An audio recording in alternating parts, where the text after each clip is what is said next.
Welcome everybody to the 2019 Church IT Network Conference. Would you please give a huge round of applause for these fine folks leading us in worship this morning. Thank you so much.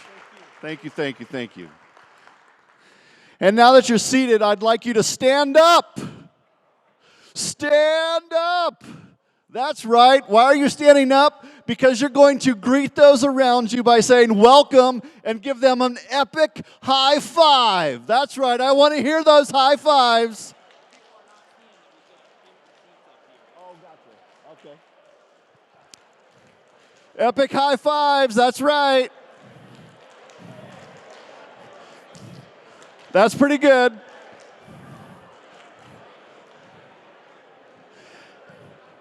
We have empty seats up towards the front, so if you're standing in the back and you want to actually have a seat, we've got seats right up here. So if, depending on what denomination you're affiliated with, you can sit towards the front. It's okay. It really is okay. Hey, we are super, super excited that you are here. You are taking 2.5 days out of your busy schedules to join us for 3 days of community, learning, and inspiration.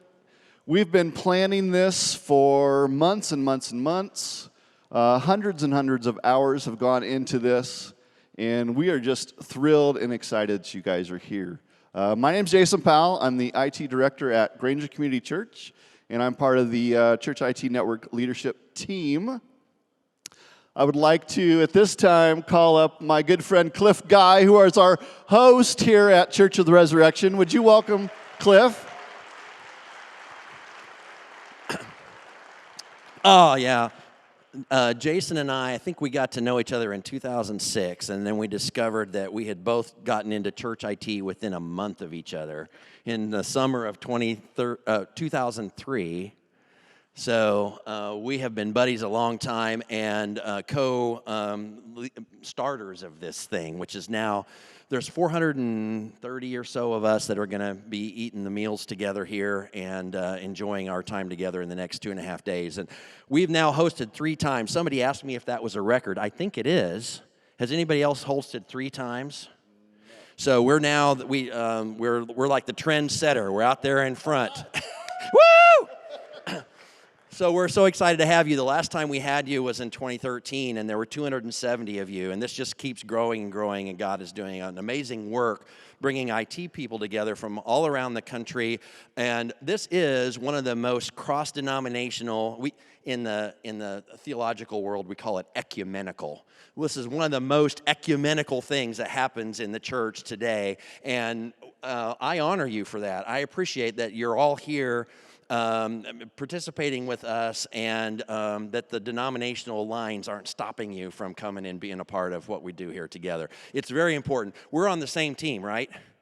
We're on the same team, and sometimes we forget that, and this event helps us remember that we're on the same team. So thank you for being here, and at some point later in the morning, I'm going to give you some instructions about this facility and the way that it's going to go.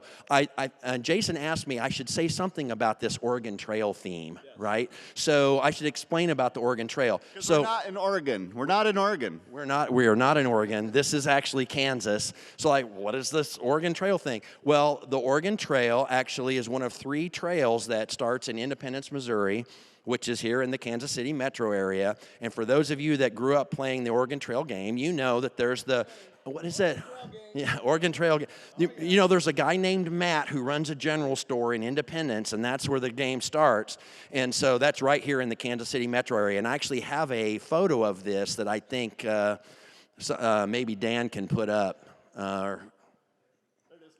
Oh, behind me, yeah. Here, the Oregon Trail began. So Melissa from my team was in Independence a couple of weeks ago and took this photo, and I thought, oh yeah, that's got to go up on the screen. This is real. This is a real thing, people. Kansas City was the beginning place of the Oregon Trail, the Santa Fe Trail, and the California Trail. And in fact, one of the routes went just about 6 miles from here, 5 miles from here. So you're almost on the trail right now, at the very beginning of the trail, before anybody gets typhoid, before you run out of food, before the oxen dies, or any of the bad stuff happens. You're on the optimistic part of the Oregon Trail right now. So thanks for being here, and we hope you have a great 2.5 days. Awesome. Thanks, Cliff. I want to quickly introduce the rest of the leadership team. Scott Miller. Scott Miller's over here, Watermark Community Church. We've got Jason Lee back here, Northwoods. Matt Pugh. Matt is over here as well. Matt, can you turn around so we can see the back of your head? That's right. We are tattooing the back of people's heads. This is one of our partners, our Ludicrous Speed partner. So huge thanks to Online Giving. Just a huge thank you to all of the partners. Do you realize that the $85 that you paid is not enough to feed you over the next few days? So partners, thank you so much for all you've done. We're going to eat well. We're going to eat very well, because that's one of the things that we hold dear and near is, we want to make sure that you're fed well. Not really, but yes, really. And we always try to make sure we have barbecue. So if you like barbecue, tonight is Jack Stack's Barbecue here on site. It's going to be great. It's kind of like a burnt offering.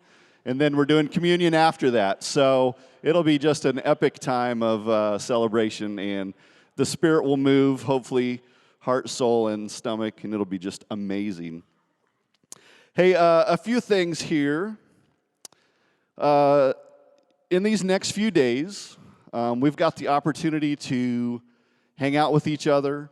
This whole thing started because of community. The thought was, what might happen, what might God do if a bunch of like-minded men and women got together around a common theme? What might God do? And as I look out here at 436-some people, I'm wondering, what is God going to do over the next few days with you and us together? What we're doing makes Jesus smile. What we do makes the enemy quake.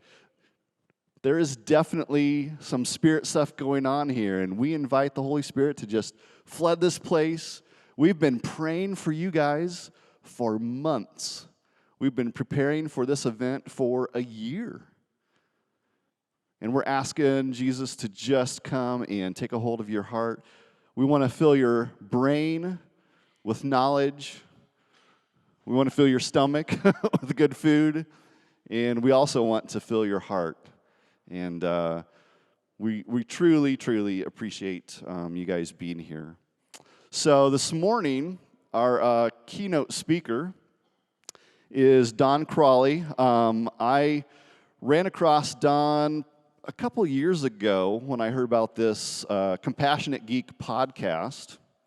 And one thing led to another, and we were talking about, hey, keynote speakers, do we know anybody that would be a great fit? And reached out to Don, and turns out that Don is a former, well, he'll tell you a little bit about his story, but he is very much a geek. He's written some Cisco for Dummies books, and he's got a long IT background.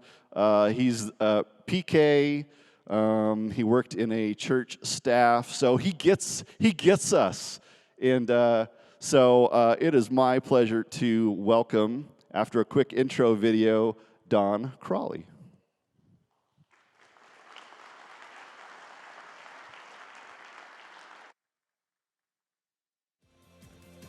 Surge is a global church planting initiative with a strategy of dividing the world into 12 zones and empowering qualified native church planters to be sent out into their own nation to spread the gospel. A local pastor already speaks the language, is operating in a familiar culture, and has established relationships within the community. Surge provides an opportunity for you to connect with what God is doing globally.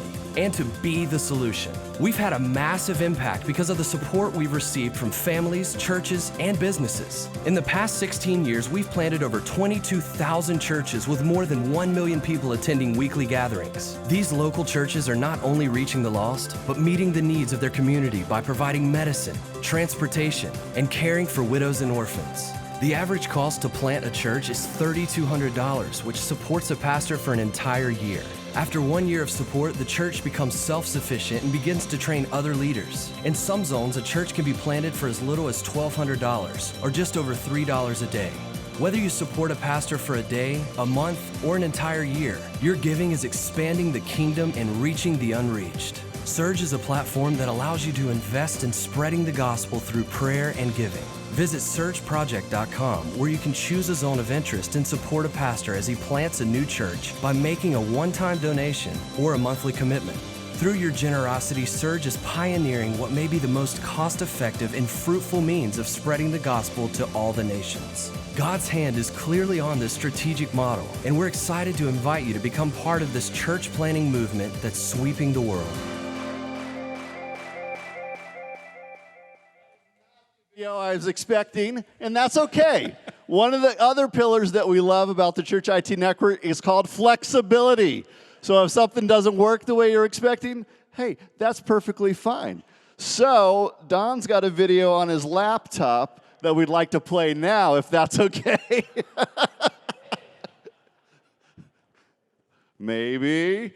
See if the video comes. Oh. There we go.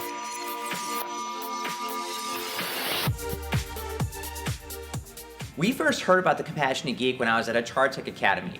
Someone had mentioned to me about how this could really help with our customer service, and that was something we really wanted to focus on. Anyone can fix computers. Our goal is, what can we do to try and enhance that customer experience? So we came back, we got a book for everybody, and we started reading a chapter a week on a weekly basis. We would discuss it in our Friday lunches and talk about it, the chapter and the things that we learned from it, and then we'd go back and see what we can implement that following week and how we can give it that better customer experience. Well, being part of the lab tech community, I thought this was something that would be huge. I might not be the only one having this problem. I knew that this was something that could benefit our partners. Before we shared it with them, though, I wanted to make sure that it was doable. So I talked with our head of support, Joe Lombardo, and I asked if he could bring the Compassionate Geek to life in our service department. The first thing we did was take a look at what we were already doing that's in line with the Compassionate Geek. Then we started dissecting where our weaknesses were and identifying which lessons from the Compassionate Geek would align with those weaknesses. At first I was thinking that this was going to be just another buzzword book that we'd be reading, but once we started our weekly meetings and began to dig into the processes and assignments, our team was really able to buy into the processes. Most companies deliver customer service training when you're first hired or on an ad hoc basis. But leaders of great customer service organizations focus on customer service every week, so it's always fresh on everybody's mind. An exercise we did one week was thinking about the last time that we as customers had an amazing customer service experience. We talked about what that person did to make it so special, then we used that as our standard. We measure the overall success of the program by looking at the reductions in customer service escalations and look at overall customer satisfaction. We started seeing this as a competition.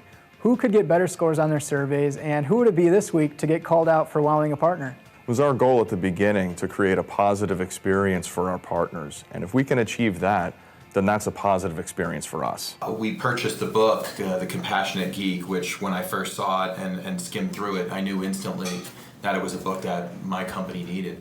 So we purchased it, all of my staff people, we all read it, had a book club, we worked through chapters each week together, we talked about the principles, how we applied them, and it was so compelling and changing, life-changing, literally, for some of my folks. Don Crawley's Compassionate Geek book has tons of lessons that can help you build a great culture of customer service.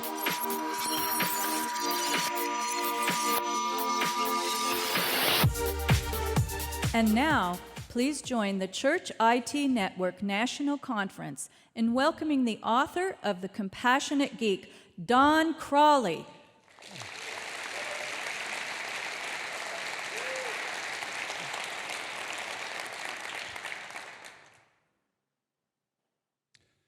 Would you pray with me? Dear God, let the words from my mouth and the meditations of all of our hearts be acceptable not just to each other, but to you, Creator of the universe. Amen.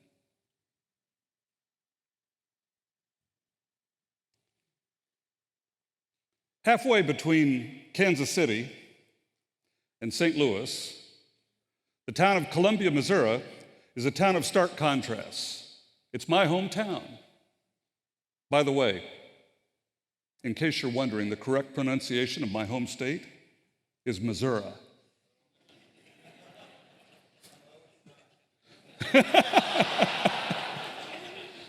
My amazing and wonderful wife, Janet, is in the back of the room, and she just cringed.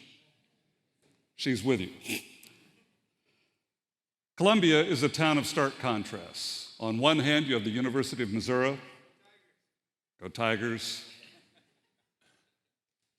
On the other hand, you have a community of farmers, laborers, and working people. On one hand, you have a community of enlightened thinkers, and on the other hand, our schools were segregated until I was in the 5th grade. In fact, I attended Robert E. Lee Grade School. Now, our school district also had Ulysses S. Grant Grade School, so we weren't really sure what we were. We're trying to play both sides of the fence. You could be exposed to the philosophies of great thinkers like Vonnegut and Huxley through the universities. Or you could be exposed to the philosophical ramblings of characters much like Larry the Cable Guy. You could be exposed to great arts events because of the universities and the colleges, and so you could hear symphony orchestras and chamber music and opera and live theater. But also in Columbia, you could be exposed to the traditional, very manly sport of coon hunting. And my point in telling you this is that I grew up with one foot in academia and one foot in salt of the earth. And that has led a lot of my thinking to this day. My father was a country church preacher. Jason mentioned that I'm a PK. Do we have other PKs in here? I'm sure we do. You know, everything they tell you about a PK is absolutely true, right? You either become ordained or something akin to the devil incarnate. I did not become ordained.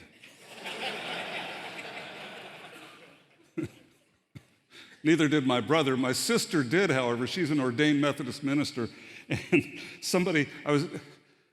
I had really odd Cisco router trainings that we would do because we would start talking about God.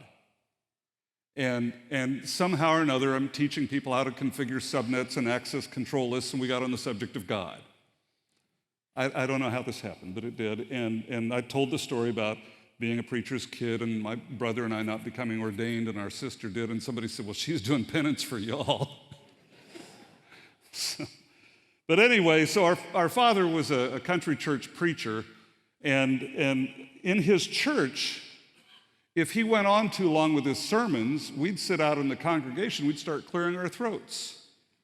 So he'd be up there preaching, and we'd be out there going, And I tell you that because if I go on too long today, y'all just start clearing your throats, I'll get the message. Don't anybody do it now.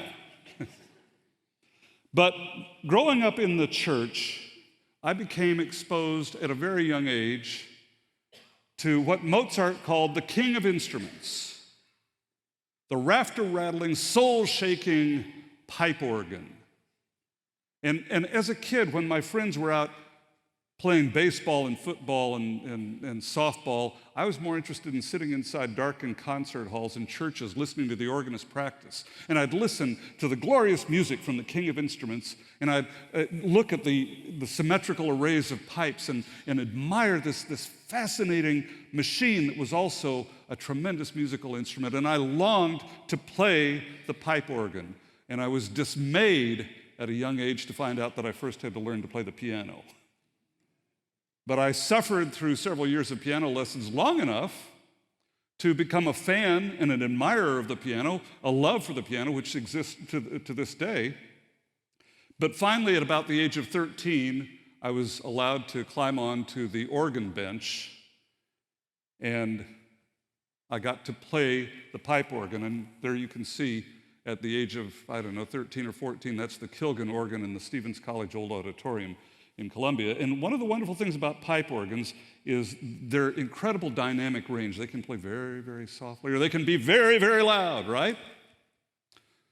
At 13, which do you suppose I chose? In fact, some of the people in the building where this pipe organ was located, it also held classrooms and offices, said to my father, "Mr. Crawley, would you please get that boy organ lessons?" But I'd play loud, and I loved it, and it was my connection to something bigger than myself.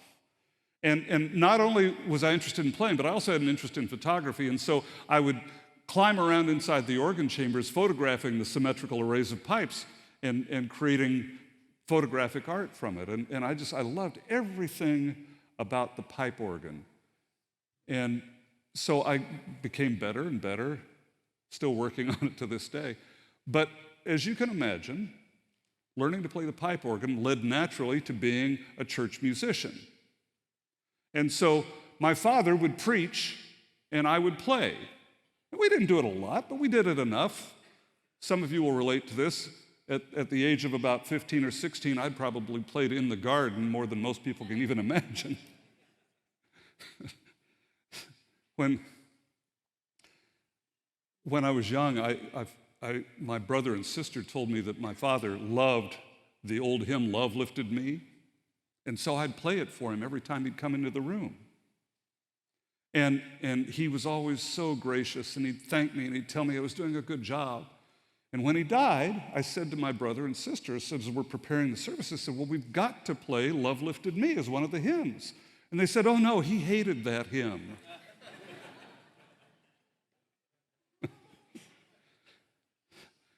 It was requested so often that he got sick of it, but he was so gracious that he never let me know that. But I learned not only music, but by growing up in the church, and some of you, maybe all of you will relate to this, the church and the teachings, not just the scriptures, but the prayers and the hymns and the other types of music and the sermons all shaped who I am today. And probably that's true with each of you as well, right? That shapes us. And some of you who have been involved with the church since you were very young, you can relate. Some of you who are new to it still are understanding that it shapes your thinking, and it shaped my thinking. And one of the things that I found was that there were certain scriptures that I would fall back on when times were difficult. The one that I keep going back to today is 1 Corinthians chapter 13 about love. And here's an example. April 15th of this year, I'm sitting in my office staring in disbelief at the live stream of the flames consuming Notre Dame de Paris. This bastion of civility and Christianity and art and music and culture going up in flames before my very eyes. It had been there for, 900 years in one form or another. And I thought, it's nothing permanent. And I got depressed. And I'm also interested in astronomy and astrophotography and astrophysics.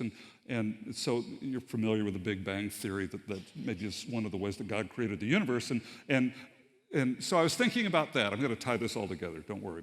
But I was thinking about that. And then I was thinking about a lot of physicists think that at some point there will be, that gravity will take over and the expansion of the universe will cease and it'll all collapse back in on itself, and everything will be destroyed. And so I started thinking about that, and I got really depressed. And I thought about my books and my works, and my videos and my talks, and all the things that my ego says are important, a legacy. And I thought, well, that'll all be destroyed in the big squeeze or the big collapse or whatever you want to call it. And I thought, well, what might survive the collapse of the universe?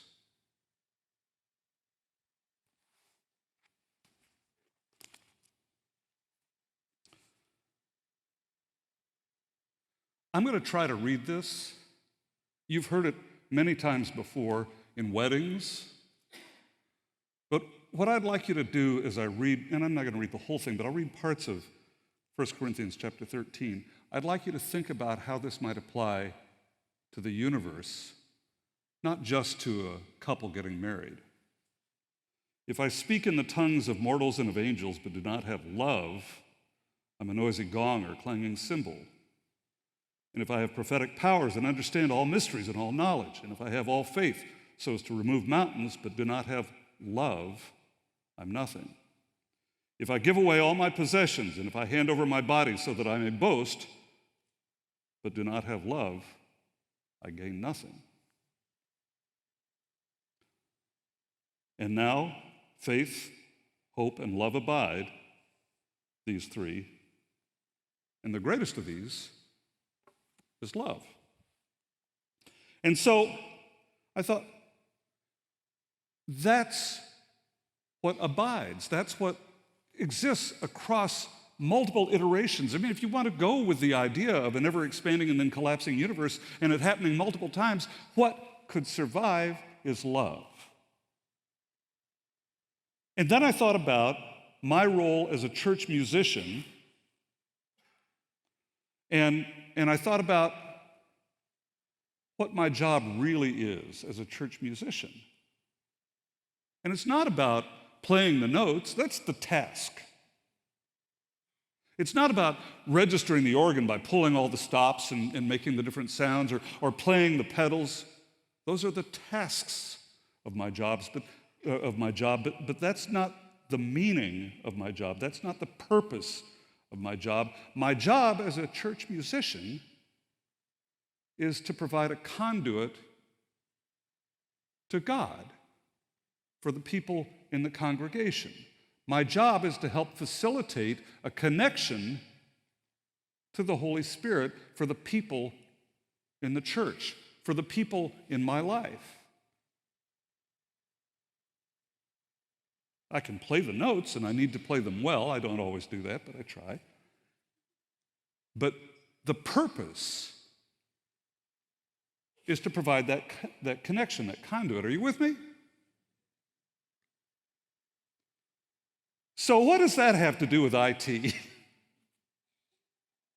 Well, isn't it also possible that we as IT people have a higher calling? And that we as IT people are also responsible for connections. Now, certainly we're connecting Ethernet cables and we're configuring routers and firewalls and servers and doing all of that, but that is to facilitate the greater connection to the Holy Spirit. We do the tasks of our jobs to take care of the people that we serve in service to the Almighty. Are you with me on this? Can I get an amen?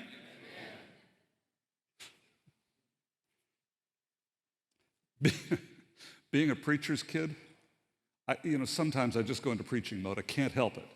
And I was speaking to a group of Catholic IT administrators in Atlanta a few years ago, and I don't remember what I said, but I said, "Can I get an amen?" And I could have sworn the room was full of Baptists.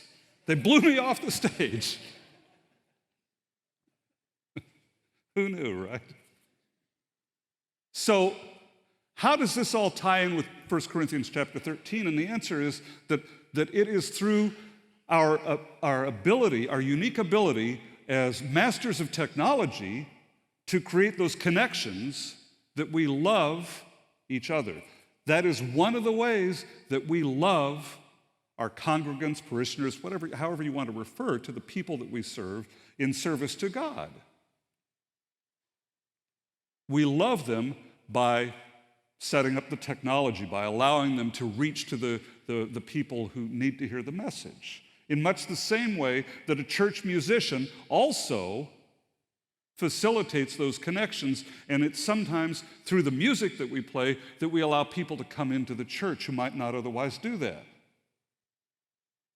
In the same way that it is sometimes through the website or the mobile app that we develop that we reach somebody that might not otherwise hear the words, hear the message, might not otherwise have the connection. So what you're doing is incredibly important, and it is based in love. So how do we do this?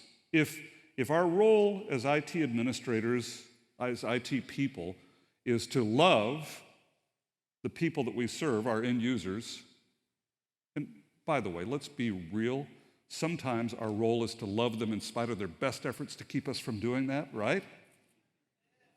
Can I get an amen? So how do we do it? I have a question for you. I want you to think back to a time when you were receiving customer service. Now, maybe you were on the phone with Dell with a server issue, or Cisco or Meraki with a firewall issue or a switch issue, or maybe it had nothing to do with IT. Maybe you were returning a shirt to the department store, or you got some bad food and you needed to return it to the grocery store, or you just needed help on something, but you were receiving customer service. And I want you to think about the times when you received great customer service, and those are the heroes. And I want you to think about the times when you received bad customer service, and those are the villains. And I want you to think about the words that you would use to describe the heroes and the words that you would use to describe the villains. Now, how many people here are familiar with Mentimeter? Anybody familiar with Mentimeter? Couple of you are. Thank you, Cliff. Mentimeter is a tool that involves your smartphone, and you should be seeing it on screen. So what I would like you to do is I would like you to connect to menti.com and use the code that you see on screen right now, 582024, and enter words that you would use to describe the characteristics of good customer service providers. Now, it may be a phrase, or it might be a single word, but they will start showing up on screen as you enter that, and we're going to do several of these, so keep your smartphones handy, or I see you have a laptop, you can do it with a laptop as well.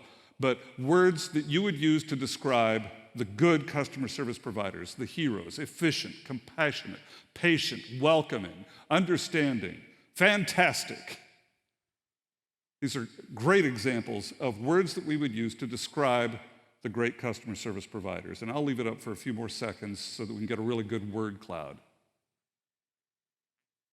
As you think back when you were dealing with somebody who took care of you, who solved your problem, or even if they didn't solve your problem, they left you feeling good about the interaction. Now, we're going to turn it around and we're going to do the bad customer service providers. This is the fun part. So what are some words that you would use to describe bad customer service providers? Rude, impatient, angry, hateful, talks down to you, uncaring.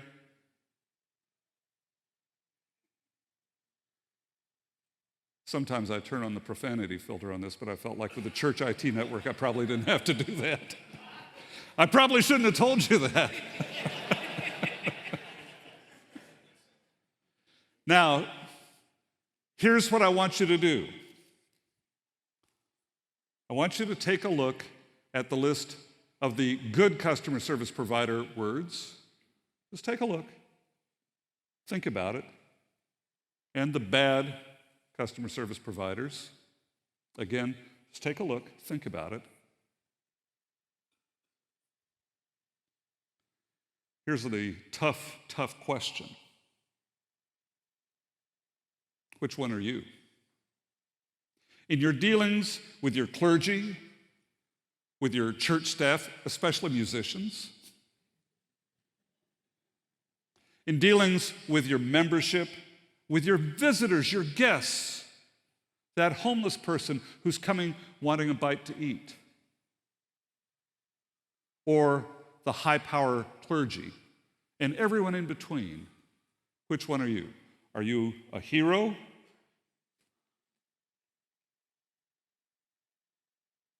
Or are you a villain? And here's the reality, that if we're honest with each other, the truth of the matter is that sometimes we're both, right? Sometimes I've got my foot firmly in the hero category. Sometimes I got my foot firmly in the villain category. And I want to introduce you to a concept of awareness and intentionality. The Danish philosopher Kierkegaard said that life is lived moving forward, looking forward. Life is understood looking backward. And the looking backward part is the awareness. We're aware of what might cause us to move into the villains category. Maybe you got a speeding ticket on the way into work in the morning. Maybe you had an argument with your spouse, or if you have teenage kids, of course you did. Maybe you're hangry. You know, hangry, hungry and angry. Maybe you just don't feel well, and that pushes you to act like a villain. So that is the awareness, and you're aware that your behavior choices are those of a villain. And then intentionality, this is Kierkegaard's looking forward. Intentionality is making different behavior choices so that instead of being villains, we are heroes. We are taking care of our brothers and sisters, our fellow humans, who are counting on us to take care of them. That we try to put ourselves in their position. So, if that's true, it seems reasonable to me, right? How do we do this? How do we start becoming heroes? What are some very specific behaviors that we can do to become heroes for the people who count on us? And I want to introduce you to the Competence Charisma 4-quadrant model, which is a model that I created to help understand how we interact with our end users. And here is the Competence Charisma 4-quadrant model. It's much like the Stephen Covey urgency importance model. Perhaps you've seen that. And in the lower left quadrant, we have people who are neither competent nor charismatic. And let's define competence and charismatic. Competence is your ability to perform the necessary tasks of your job. And your charisma, we're going to define as your ability to understand, get along with, and influence other people. So in the lower left quadrant are people who have neither competence nor charisma. These are people who've given up on themselves, they've given up on society, they blame everybody else for their problems, and you don't want to be in the lower left quadrant. In the lower right quadrant are people who have great charisma, but no competence. They're great fun to be around, but they don't bring anything of value to the relationship. And I think about college. These were the people that were great fun to party with, but never showed up for class, right? And taken to an extreme as adults, these become con artists. In the upper left quadrant, we have people who are highly competent, but have no charisma. And the first name that comes to my mind is the fictional character, Dr. Sheldon Cooper from Big Bang Theory, right? The character has, 2 PhDs, but he can't figure out why people are always angry at him. But in our world, in IT, this could be that coder who's brilliant, but you keep them locked in a room down in the basement because they can't get along with anybody, right? Or in sports, it's the person who performs absolutely brilliantly on the basketball court or the baseball diamond or the gridiron, but as soon as the game is over, they get in trouble with the law for antisocial behavior. I learned IT while working in radio broadcasting, and one of the stations where I worked, we had a chief engineer who was brilliant. This guy could tune an antenna system. He knew audio, he knew RF. He was absolutely brilliant, but he was so gruff and disagreeable, he even had bad personal hygiene, that we finally had to let him go because we couldn't work with him. And one of the problems with people in the upper left quadrant is that they often overestimate their value to the organization and they underestimate the impact of their bad behavior on the people around them. So you don't want to be in the upper left quadrant. Now in the upper right quadrant, we have people who are both charismatic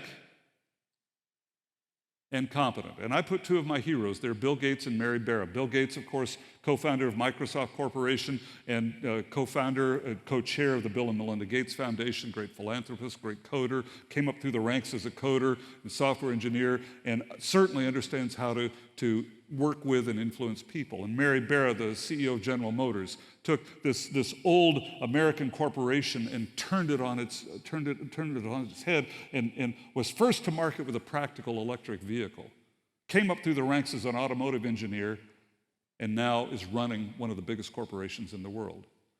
These are both people who have high levels of technical competence, also understand how to work with people, to get along with and influence people. And here's how you use the competence charisma 4-quadrant model in your own life. Think about where you are right now. It doesn't matter where you are, but just think about where you are. And then ask yourself, what am I doing every minute of every hour of every day to move toward the upper right quadrant in the upper right corner? Because it's a process of continual self-improvement. Robert Maurer wrote a great book called One Small Step Can Change Your Life, The Kaizen Way. And it's about a continual process of trying to be a little bit better today than you were yesterday and a little bit better tomorrow than you were today, both your people skills and your technical skills.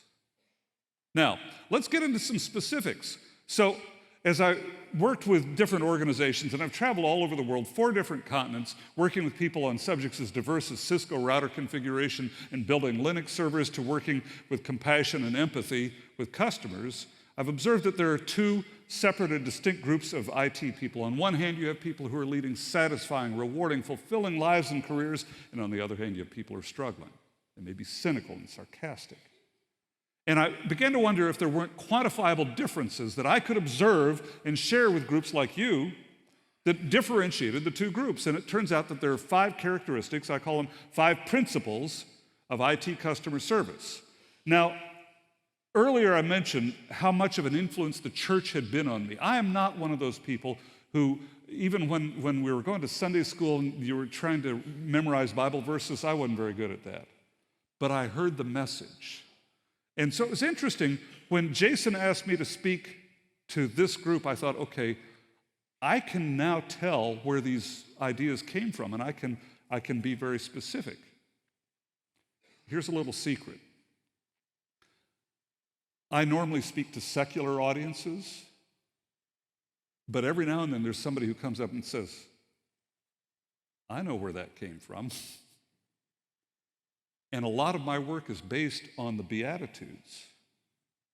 And so when Jason asked me to speak, I thought, okay, I can tie these principles to the source where they came from. And so I've added Bible verses, this one from Psalms, others will be from the Beatitudes, to each of these 5 principles. Thank you for allowing me to do that. I normally have to kind of hide it because I want to sneak these messages in so they don't know where they came from. This is being recorded, so the secret is now out. Principle number 1 is deep technical competence. That is being the very best in the world at whatever it is that you support. Whether you're doing desktop systems, mobile apps, servers, routers, it doesn't matter. It is striving to be the best in the world at the technologies that you support. Now, what are some ways that you can do that? Well, one thing is pursuing certification. Taking it seriously, not doing the memorize the questions, go pass the test, and forget everything you learned, but taking it seriously, going through the exercises. When Janet, my wife, and I first got together, she had some surprises. She moved into my house, and I had labs set up where I could experiment and explore as I was pursuing CCNAs and different certifications. And in spite of Janet's many, many wonderful qualities, the one thing where she really falls down is that she doesn't appreciate the beauty of a stack of Cisco routers on the dining room table. We'll keep working on that, right? I think I'm getting a look from the back of the room. But that was where I would experiment and explore, and I would master the technology so that I could go get the certification. And when I had the certification, the credential, I had the knowledge to back it up.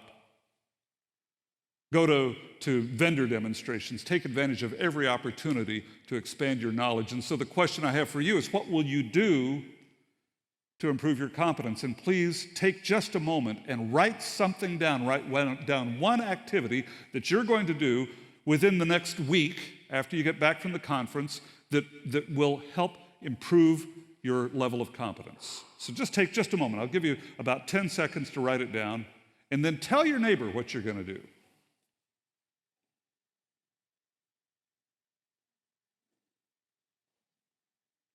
All right, tell your neighbor what you're going to do. It should not be quiet in here now.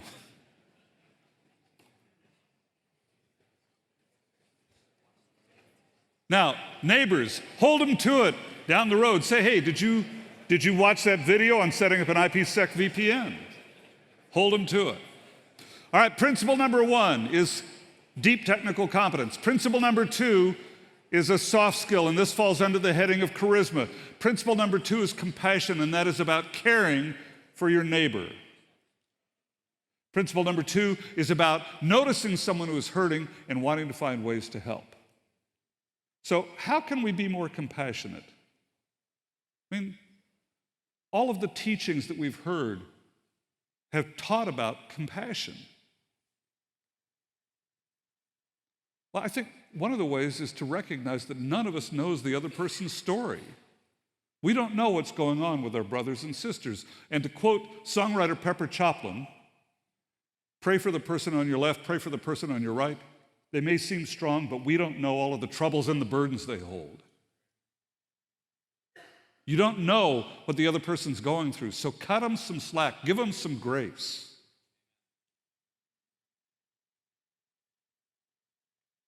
Take some time, slow down. To the best of your ability in today's hyper-paced world, slow down and notice your brothers and sisters in need. I've noticed that in my own life, I really try to notice people who need help, but if I'm in a hurry, I hope you don't need help, because it's not that I wouldn't stop, it's that I don't even see you when I'm in a hurry because I'm self-absorbed. I'm obsessed with getting to wherever it is that I need to get to. So to the best of your abilities, slow down.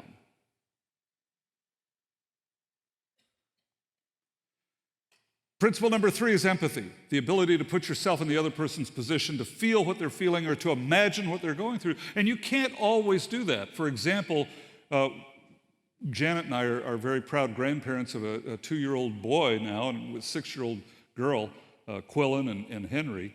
And when our daughter B was pregnant, how might she have reacted if I said to her, I know how you feel?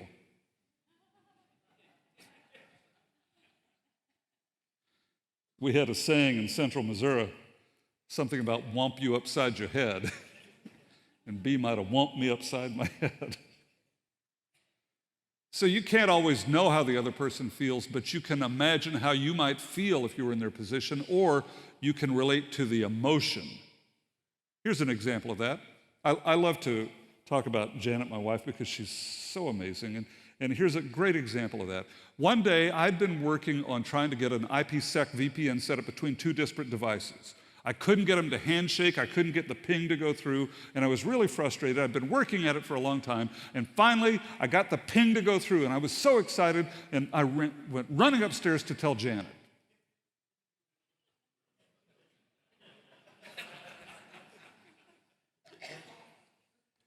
Janet is a ceramic artist and a yoga instructor, and she doesn't give a rip about IPsec VPNs. Doesn't even probably want to know what they are. But do you know what she did? I was so excited, and she said, "Sweetie, that's amazing, good job."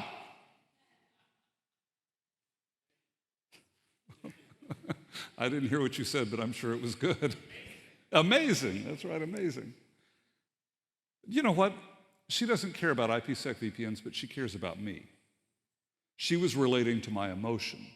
There are times when you're dealing with your end users where they're going to be excited about something or upset about something, and you're thinking, seriously, that's not that big a deal. But it is to them, and so you relate to the emotion. So principle number 3 is empathy, to try to imagine what the other person is going through, to put yourself in their shoes, even if you can't relate. Principle number 4 is to be a better listener. I love this one. Blessed are the meek, because I think that's part of being a good listener, right? So, with apologies to David Letterman, here's Don's top 10 ways to be a better listener. Number 10, lose distractions. You can tell when somebody's Facebooking or checking emails, so just lose distractions. Focus on the other person. Give them the benefit of being a good listener. Don't finish thoughts or sentences for the other person. Now, Janet needs help finishing her sentences. Uh-oh. Maybe she would say the same thing about me, but the reality is that none of us need help finishing our thoughts or sentences. They are our own thoughts, and here's the problem as IT people. We've heard a lot of the same problems over and over again, and so when we start to finish a thought or sentence for our end user, we quite naturally go to what we think the answer is or where they're going, but sometimes they take a left turn, and if we've thought ahead for them, we'll miss that. So don't finish thoughts or sentences for the other person. Don't get defensive. What do you mean defensive? I'm not defensive. When we get defensive, we don't hear what we need to hear, and the other person knows that we're getting defensive, and they shut down. So don't get defensive. Paraphrase what you just heard. This is the wisdom of Stephen Covey. So when somebody tells you something, listen to remember and understand and paraphrase back what they just said. And when you paraphrase it, you have to put it in your own words. Number 6, listen to understand, not just to respond. Again, the wisdom of Stephen Covey, one of the 7 habits of highly effective people, which if you've never read the book, I highly recommend it. And he says that most of us, when somebody else is speaking, we don't listen to understand. We're preparing our response, which says that what I have to say is much more important than what you're saying. It's really kind of disrespectful, isn't it? Principle number 5, make good eye contact. Now, you can go too far with this. I had a buddy years ago who I swear he'd been to some seminar where they said, you must always make good eye contact. So you'd be talking to him and he'd be doing like this. And I'm not exaggerating, and it was just creepy. But look people in the eye. Number 4, allow natural pauses in the conversation. We live in this rapid-fire, media-centric world where there can be no dead air and you got to keep talking and where's you out? So just allow natural pauses. Allow the conversation to process. Principle number 3, ask open-ended and relevant questions. You can't ask a relevant question unless you've been paying attention, and that allows you to go deeper. Principle number 2 is keep an open mind. Tom Keita had a great book called Don't Believe Everything You Think. Challenges our 6 basic flaws in our thinking. And one of them is that we fall victim to confirmation bias, where we seek to confirm rather than deny our pre-existing beliefs. So be careful about that. Keep an open mind. You don't have to agree with what's being said, but where's that person coming from and why do they believe the way that they do? And the number 1 way to be a better listener, stop talking. The Dalai Lama said it so well. He said, when we talk, the only thing we hear is what we already know. You want to be a good listener, stop talking. And when you do talk, be a person more of questions than of statements. So principle number 4 is to be a better listener. Principle number 5 is to treat everyone and everything around you with dignity and respect. And you don't have to feel respect for someone to treat her or him with dignity and respect. Feeling respect for someone is internal. It's about how you feel about that person. It's about they have done wonderful things, great deeds, they've said wonderful words, and so you feel respect for them. But treating someone with respect is about your behavior choices toward that person, about holding yourself to a higher standard and not letting yourself get dragged down into the mud and the mire and the muck of today's very, very often vile conversations. I often feel like our ability to treat others with dignity and respect is a reflection of how we feel about ourselves more than about the other people. In fact, my father often said that what Don says about Jason says more about Don than it does about Jason. Speak well of the important people around you and hold yourself to a higher standard. So, an action item for you. What will you do to raise your level of charisma, your ability to understand, get along with, and influence people? And I want you to take just a few seconds and write down one activity that you're going to do within the next 7 days, after you get back from the conference, to improve your ability to understand, get along with, and influence people. So take just a moment. I'll give you about 10 seconds. Write it down, because when you write it down, you're more likely to do it, whatever it is. And then tell your neighbor. So go ahead and tell your neighbor.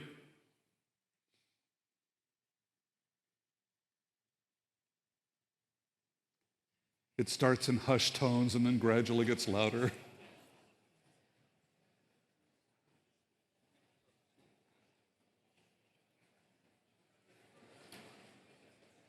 All right, everybody, let's bring it back.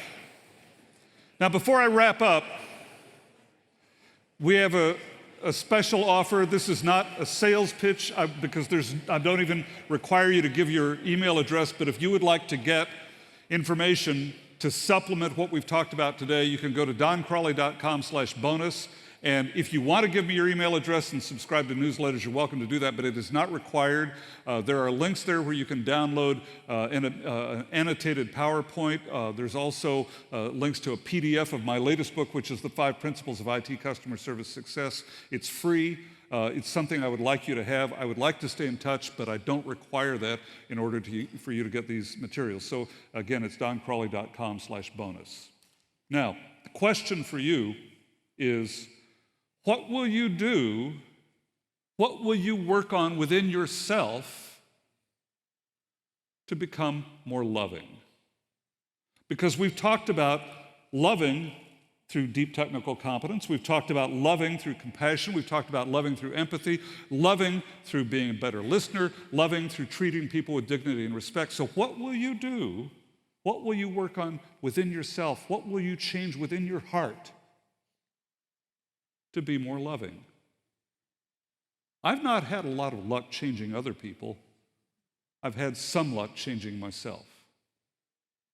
And so my challenge for you is, what will you do to be the model of the behavior that you want to see around you?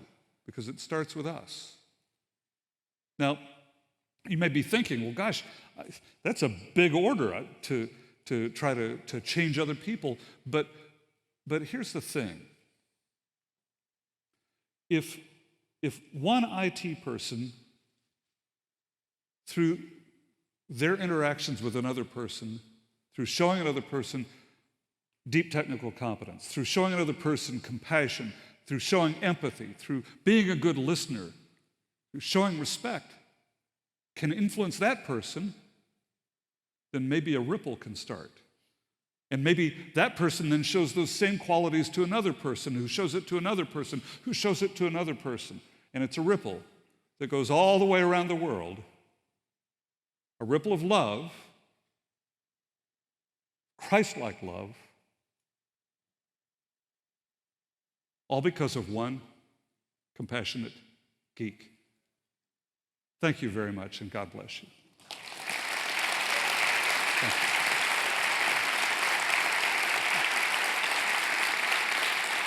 Thank you, Don. Thank you. Thank you, Jason. Oh, we're going to hug. Oh, we got a hug. That was a Christian side hug. Yes, Christian side hug. Thank you, Don. That was awesome. Don's going to be available. A couple things. One, you get a book, and you get a book, and you get a book. Yeah, it's crazy. Don's books are going to be available on your way out, so just around the audio booth as you exit. Don's books will be out there. He's going to be available at his booth just outside and to the right at 2 o'clock when we have our partner break, and he would love to chat with you. If you want his autograph, he would love to do that for a small fee. It'll just be a great time, and Don's, I've had the pleasure of talking to him, and he's just he's a great guy. So thank you, Don, for being with us. And so, couple of things here. Did you know, raise your hand if you're one of the 116 first-time people. First-timers. Actually, stand up if this is your first time. That's right. That's right. First-timers. So, those of you that are not first-timers, pay attention to these faces. Make a chance to get to know them. Give them a high five. I want to see lots of high fives throughout the next couple days. You go ahead and be seated. We are so glad that you guys are here. It's so interesting that each year, approximately a third of the people that come are brand new to these events. So that's pretty wild. There are 436 all in. So just a little over 300 attendees and around 100 partners, so 430 some people. And like Don was talking about, the ripple effect, our community has an impact of over 1 million church attendees. I don't know what that number is. It would be fun to try to figure that out, but I think a very low bar estimate is 1 million. So the tasks we do are important, and how your interactions with others are important. A couple of things to note. The 3 pillars of the Church IT network, and a lot of you have heard me say this year after year after year after year. Peer learning, community, and inspiration. That is what drives us to do these conferences. And just so you know, myself and the leadership team, we make $0 off of this. We pay the same $85 registration fee that you do, because this is like our gift to you guys and gals. And so just know we're not professional event planners. We may look like it, but you know we're trying to do everything we can to make this event great. But be flexible. Please be flexible. Like the Surge video. It was awesome.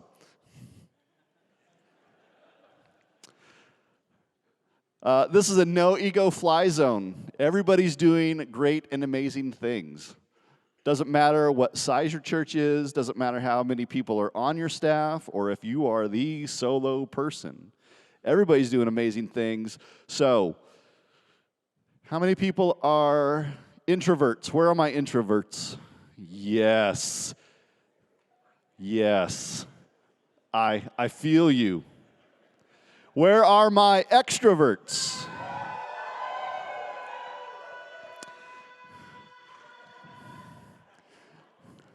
Thank you, Matt. Thank you for that. So, over the course of this conference, there's going to be opportunity to have interactions around tables and discussions. So, I'm asking extroverts, tone it down a little. You know, if you know you're an extrovert, just peel it back a few notches. Let other people speak. Maybe help draw the introverts out. You know, it's kind of like a squirrel. No sudden movements, but, you know, you want to coax them. And introverts, I'm asking you over the next couple of days, pray to God that you would just have some extrovert moments and you would be brave and courageous and speak out even when you think maybe you shouldn't. I think that, I'll just leave it there. We have a bunch of time together. Everything you can do. We've been praying that things back at home work well so that you don't need to be called away. But we know stuff happens. But do everything you can to be present in the moment. You spent money, you spent resources to get here. Please do everything you can to be present in this moment. Some of you have had a fantastic year, and you're like, woo, yeah, I love my job. And some of you are sitting in these chairs going, I don't know why I'm doing what I'm doing. And I think I'm done. We've been praying for both sides. And again, community, if you're in the valley, there's opportunity for you to reach out and get prayer. Find other folks to pray with you, to discuss. A lot of us have been through the valleys and the high points. This is a great place to develop friendships. A lot of you I don't see but maybe once a year. And yet, when I was going through some massive depression 2 years ago, I was able to phone out and talk to people and get some amazing help. So again, do everything you can to build into this community. This is a safe place. It's okay to vent. We're not going to tell your senior pastor or your worship leader that you're talking smack about them.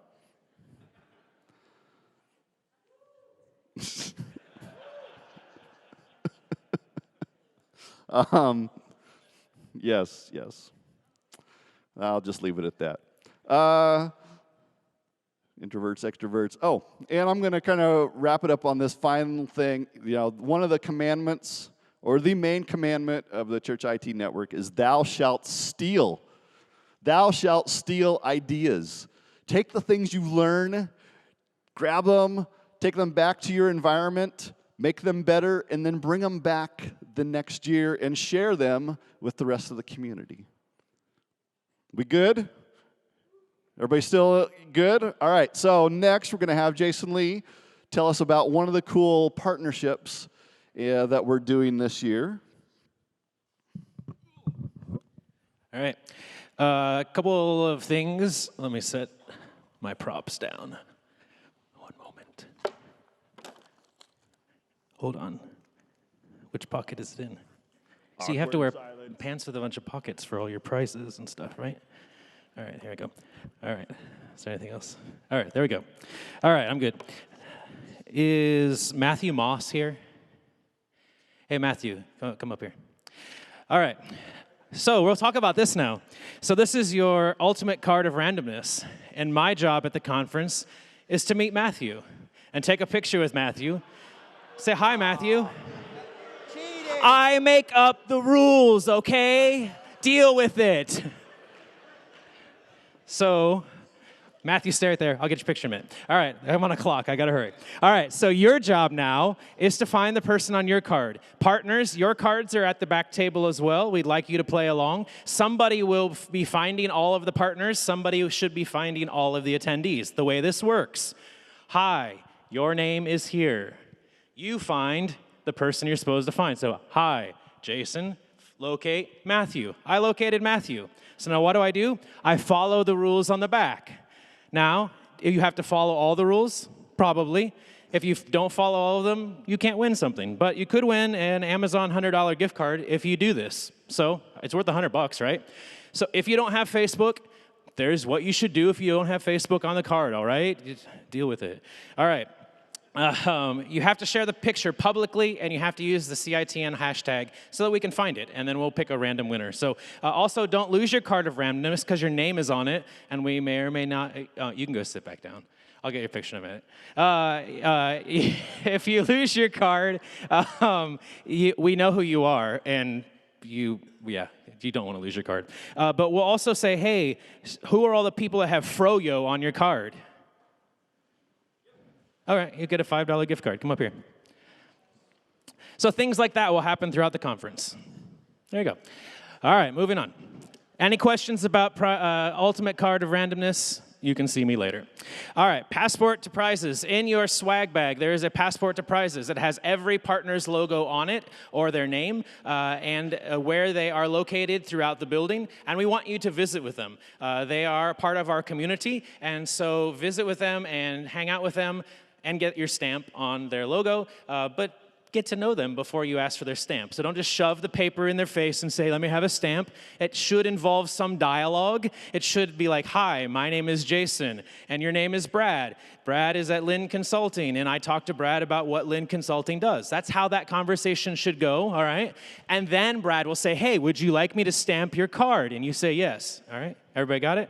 All right. Those cards are due by, I think, 10 a.m. on Wednesday, and the grand prize drawing is based on those cards. So if you have all the stamps, then you'll be eligible to win a trip, hotel accommodations for 2 in Mexico.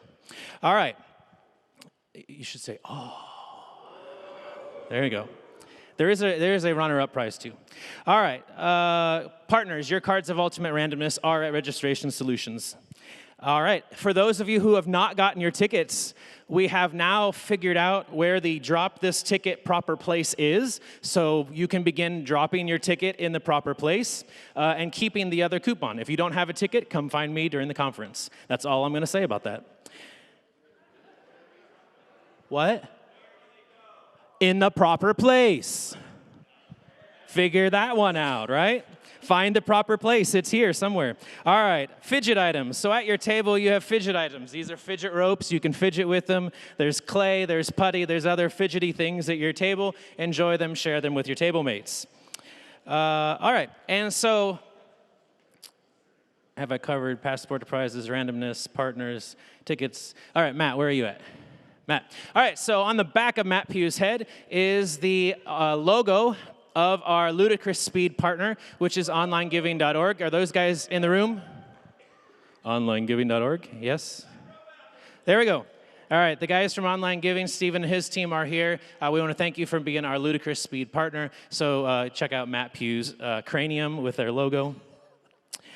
And we talked about that. All right, moving on.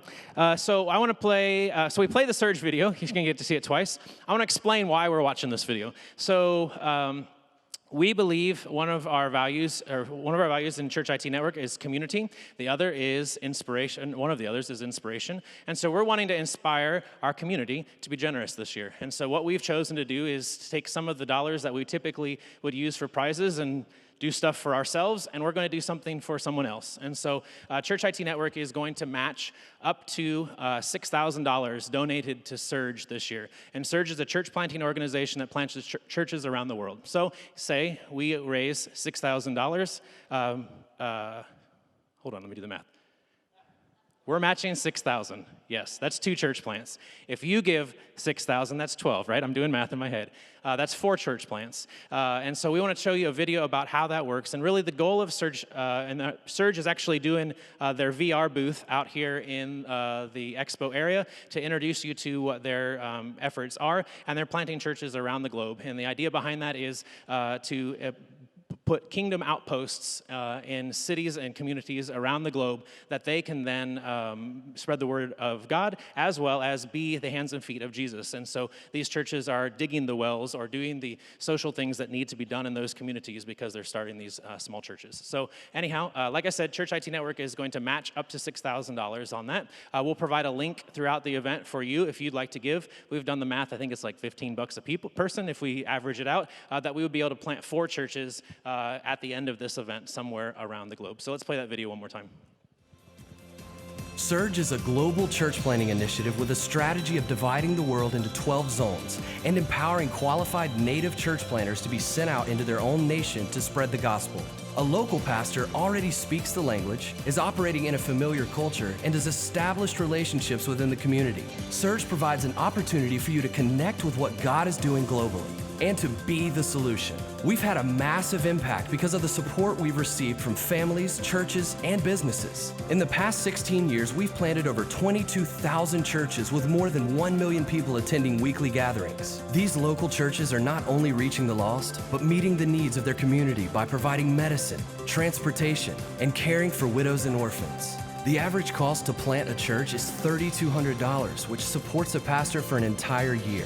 After 1 year of support, the church becomes self-sufficient and begins to train other leaders. In some zones, a church can be planted for as little as $1,200, or just over $3 a day. Whether you support a pastor for a day, a month, or an entire year, your giving is expanding the kingdom and reaching the unreached. Surge is a platform that allows you to invest in spreading the gospel through prayer and giving. Visit surgeproject.com, where you can choose a zone of interest and support a pastor as he plants a new church by making a one-time donation or a monthly commitment. Through your generosity, Surge is pioneering what may be the most cost-effective and fruitful means of spreading the gospel to all the nations. God's hand is clearly on this strategic model, and we're excited to invite you to become part of this church planting movement that's sweeping the world. So that's the Surge Project. Ben DeBale is out there with the VR headsets. I'd encourage you to put on the VR headset and look like a crazy person, and just check out some of the efforts that they are doing around the globe and some of the church plants they're doing. My favorite part of the video is being able to stand on the shore of an Indonesian baptism and being able to stare down into the crystal clear water of the river or lake that they're in. And so it's just a cool experience. We want to inspire you by that. And we've never had an organization or charitable organization that we're sponsoring with the conference, and so this is something we think we're going to do going forward, but we really want to inspire you to be generous and to have be part of something bigger than just our conference here in Kansas City this year. So check out the Surge Project booth. The link, I believe, if you want to donate, Ben, are you in the room? Is Ben here? I will make sure I get the, yeah, it's Surge Project, or surge.com. Okay, surgeproject.com/CITN if you would like to donate.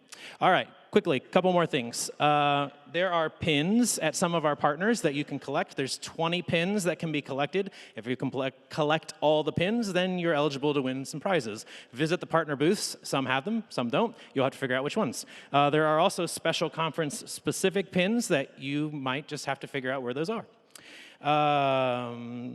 In the lobby out on your way out is the book, and also our actual comfort lanyards actually arrived from the printer. So you actually get your real lanyard on your way out as well, so grab that. And I do want to draw your attention to Terabyte Row of our partners is up on the second level. You may have made it up there yet, but that's where the classes and workshops are as well, so we want to make sure you visit those partners. In the Sketch app, if you go to sketch.com, that's where our conference schedule is. There's also an app that you can download. There is a map of the facility in the app if that will help you get around. And Cliff is up next to help us know how to get around the awesome facility. Okay. Thank you. Thank you. You just got applauded. That was awesome. I don't know why. How did that happen? Yeah, how did that happen? The first thing that everybody asks is, where are the restrooms? Some of you may have already discovered, so they're actually, you go out the main exit here. There are restrooms, men and women's restrooms, on the right and on the left. So they're all the restrooms are right there adjacent to the commons, which is the big lobby area out here. The cafe is open. However, we have plenty of complimentary beverages over here throughout the conference, and some of our exhibitors have beverage options. So you're certainly welcome to go to the cafe and order whatever you want, but just be aware that we've got plenty of stuff for you to drink. We are offering facility tours tonight after the dinner and Wednesday afternoon. Some of you did that yesterday evening, and Sketch has all the details of those if you'd like to join us for that. Tomorrow morning's opening worship and keynote are that way, over in Building A, the big sanctuary. So when you drive up, you see the stainless steel going up into the sky. That's where we're going to be tomorrow morning, and we're going to be serving coffee and other drinks in the lobby of that building, which we use a fancy church word for that. We call that the narthex. So in the narthex, Building A, tomorrow morning for coffee and drinks, and then in the main sanctuary for worship and the keynote. All of our breakout sessions are in classrooms right here next to the foundry, and on the second floor of our children's education wing. B149, B153, and B158 are on this level, and they're right adjacent to the foundry right here. B250 to 261 are on the second level of this foundry wing, and B200 to 221 are on the second level of the Kids Corps wing. Okay? There's signage around, and we'll help you find where you're looking to go. There are 3 ways to get upstairs. There's one set of stairs right back here, so if you leave this way, there's a set of stairs that'll take you up to the foundry classrooms right here. There's 2 stairs in the commons, and there's actually an elevator. If you can't do stairs, there's an elevator over that way past the main north entrance. Please check Sketch often, because this is a dynamic deal, and we're moving things around in different rooms sometimes because of the number of people that are attending a session. We're also, we had just a placeholder for round tables, and now we've broken that out into individual sessions. So refresh your Sketch and check it and make sure that the thing is still where you thought it was going to be. At the end of the day today at 5:30 p.m., we'll gather back in this room for Jack Stack Barbecue and a really fun meal together, and then communion at the end. We have done everything we can to accommodate people that are gluten sensitive and vegetarians. But if you have severe allergies, we don't have any way to prevent cross-contamination. So I hope you understand that, and you can find some other way to eat something that's not going to make you sick. The conference staff are all wearing these Church IT Network 2019 polos, and we're here to help you find your way around and figure out what you need to do. And we have people from Church of the Resurrection staff, as well as the Church IT Network leadership team that are wearing these. And hopefully most of my staff have these Church of the Resurrection name tags on, so they can help you as well. As everyone has mentioned, pick up your copy of the Compassionate Geek on the way out. Registered attendees, there's one copy per person, okay? And that's it, and it's we got just a quick transition time to our first session, which begins at 10:45. Thank you, everybody.